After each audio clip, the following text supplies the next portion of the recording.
Hello students, welcome to the class. So in our previous class we have started the chapter civics first chapter, that is power sharing. We have completed the topic power sharing and levels of power sharing, and now we are going to start the next topic, that is the case study of Belgium. Belgium is a federal state in Western Europe. So what is the meaning of federal? In which two or more level of governments are involved at different levels. It's area wise and population wise smaller than the state of Haryana. It has border with the Netherlands, France, Germany and Luxembourg. Its ethnic composition is very complex. Out of the total population of the country, 59% live in the Flemish region and speak Dutch language. Other 40% people live in the Wallonian region and speak French. The remaining 1% speak German, and the capital of Belgium is Brussels, where 80% speak French and 20% are Dutch speaking. So there are different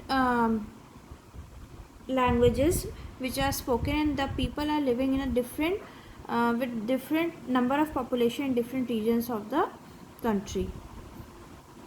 The minority French speaking community was relatively rich and powerful. So the minority, which is less in number, are very rich and powerful. They speak French language. This made the Dutch speaking community angry, who got the benefit of economic development and education much later. So Dutch speaking is in majority. They were high in numbers. So they were angry for the benefits that have the minority group of the country.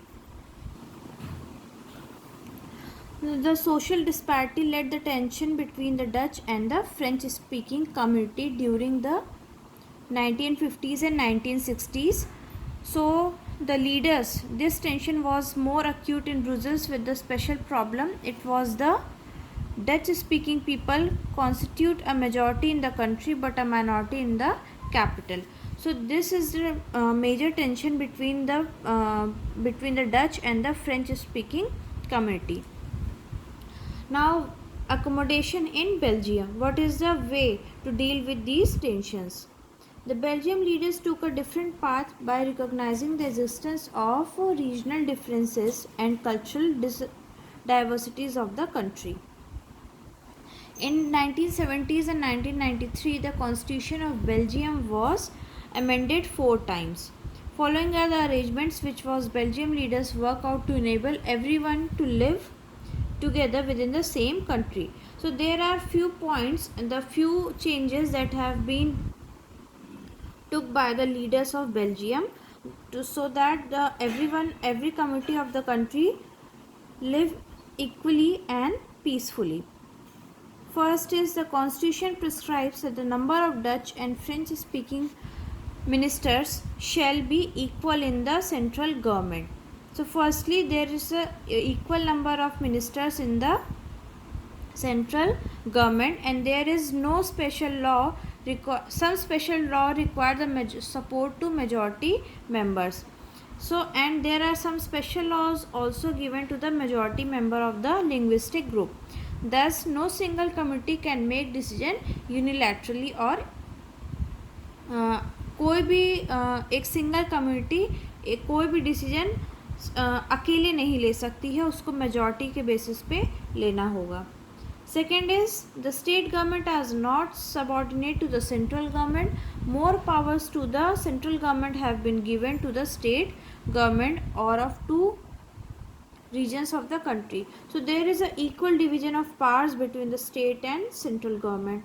Third is Brussels has a separate government in which both the Dutch and French speaking people have equal representation. So Brussels have separate government in which both the French and Dutch speaking people have equal representation. And last is, apart from the central and state government, there is a third kind of government, that is community government. It is elected by people belonging to one language community, Dutch, French, German speaking, no matter where they live. The government has the power regarding cultural, educational and language related issues.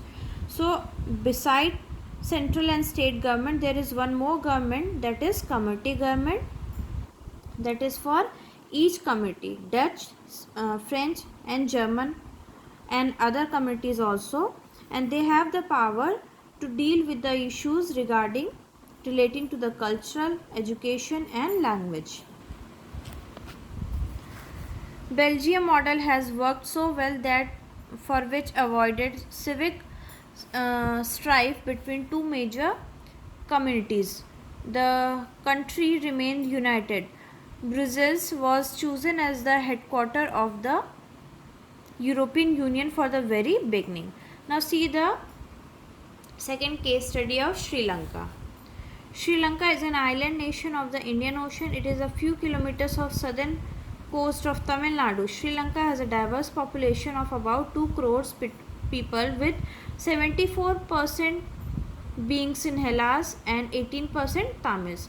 So in Sri Lanka also there were population divided into two groups. First group is Sinhalas of 74% and next is Tamils of 18%. Tamils have two subgroups, and these two communities also divided into subgroup also. 18% Tamils also have two subgroups, Sri Lankan Tamils and Indian Tamils. Who were Sri Lankan Tamils? Tamils native of Sri Lanka are known as Sri Lankan Tamils. So the local Sri Lankan Tamils is known as Sri Lankan Tamils.